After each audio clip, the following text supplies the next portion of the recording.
ಯಾದಗಿರಿ ಜಿಲ್ಲಾ ನ್ಯಾಯಾಲಯಕ್ಕೆ ಮತ್ತೊಮ್ಮೆ ಬಾಂಬ್ ಬೆದರಿಕೆ.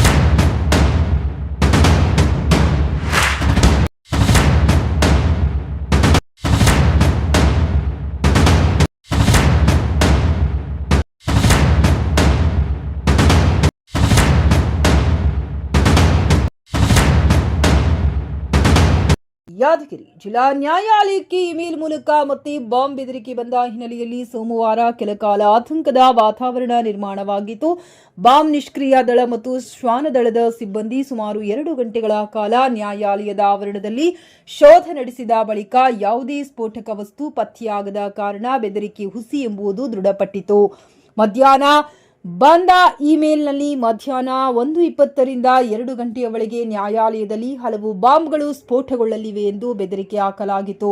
ಮಾಹಿತಿ ತಿಳಿಯುತ್ತಿದ್ದಂತೆಯೇ ನ್ಯಾಯಾಲಯದ ಸಿಬ್ಬಂದಿ, ವಕೀಲರು ಹಾಗೂ ಸಾರ್ವಜನಿಕರನ್ನ ಸುರಕ್ಷಿತ ಸ್ಥಳಕ್ಕೆ ಸ್ಥಳಾಂತರಿಸಿ ನ್ಯಾಯಾಲಯದ ಆವರಣವನ್ನ ಸಂಪೂರ್ಣವಾಗಿ ಖಾಲಿ ಮಾಡಲಾಯಿತು. ಡಿಸಿಆರ್ಬಿ ಡಿವೈಎಸ್ಪಿ ಭರತ್ ತಳವಾರ್ ಅವರ ನೇತೃತ್ವದಲ್ಲಿ ಬಾಂಬ್ ನಿಷ್ಕ್ರಿಯ ದಳ ಹಾಗೂ ಶ್ವಾನದಳದ ಸಿಬ್ಬಂದಿ ನ್ಯಾಯಾಲಯದ ಸಭಾಂಗಣಗಳು, ನ್ಯಾಯಾಧೀಶರ ಕೊಠಡಿಗಳು, ಕಚೇರಿಗಳು ಹಾಗೂ ಆವರಣವನ್ನು ಸಮಗ್ರವಾಗಿ ಪರಿಶೀಲಿಸಿದರು.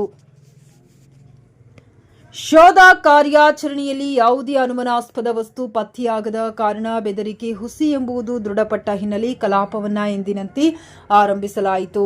ಬೆದರಿಕೆ ಇಮೇಲ್ ಕಳುಹಿಸಿದವರ ಪತ್ತೆಗೆ ಪೊಲೀಸರು ತನಿಖೆ ಮುಂದುವರೆಸಿದ್ದು, ಸೈಬರ್ ತಜ್ಞರ ನೆರವನ್ನ ಪಡೆಯಲಾಗಿದೆ ಎಂದು ಪೊಲೀಸ್ ಮೂಲಗಳು ತಿಳಿಸಿವೆ. ಕಾರ್ಯಾಚರಣೆಯಲ್ಲಿ ಜಿಲ್ಲಾ ವಿಶೇಷ ಘಟಕ ಪೊಲೀಸ್ ನಿರೀಕ್ಷಕರು ಶ್ರೀದೇವಿ, ಸಿಐ ನ್ಯಾಮೇಗೌಡ, ನಗರ ಪೊಲೀಸ್ ಠಾಣೆಯ ಪಿಎಸ್ಐ ಮಂಜೇಗೌಡ, ಗ್ರಾಮೀಣ ಪೊಲೀಸ್ ಠಾಣೆಯ ಪಿಎಸ್ಐ ವೀರೇಶ್ ಕುಮಾರ್ ಸೇರಿದಂತೆ ಪೊಲೀಸ್ ಅಧಿಕಾರಿಗಳು ಹಾಗೂ ಸಿಬ್ಬಂದಿಗಳು ಪಾಲ್ಗೊಂಡಿದ್ದರು.